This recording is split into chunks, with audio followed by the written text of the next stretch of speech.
সরকারি চাকরি করি, তাহলে এই যে নষ্ট রাজনীতি, ভুলে যাওয়া সমাজ, এটাকে কারা পরিবর্তন করবে?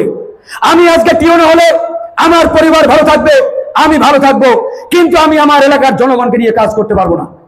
শুধুমাত্র সরকারের আদেশ চেয়ারে বসে পালন করা ছাড়া আর কোনো সুযোগ নাই। সেই জায়গা থেকে আমরা এই রাজনীতির মাঠে আসছি। শতবার হামলার শিকার হয়েছি।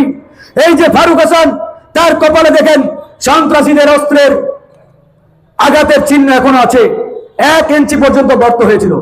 পুরো শরীরে পাঞ্জাবি খুললে শত হামলার দাগ আপনারা দেখতে পাবেন।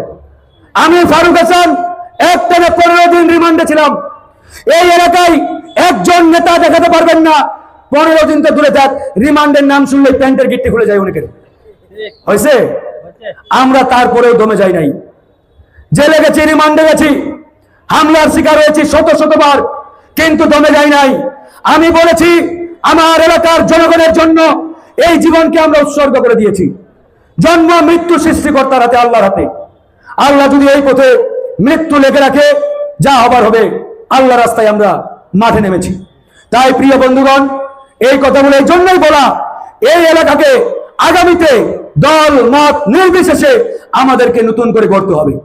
কে কোন দলের, কোন মতের, কোন আদর্শের, সেটা রাজনীতির মাঠে।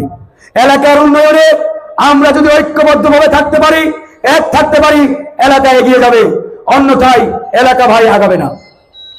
আজকে আমাদের এই এলাকার বেহাল দশা কেন? আমাদেরও কিন্তু অনেক দোষ আছে। আমি যখন সরকারের সাথে মিটিং করি, স্থানীয় সরকার মন্ত্রণালয়ে মিটিং করি, আমি একদিন সচিবকে জিজ্ঞেস করলাম,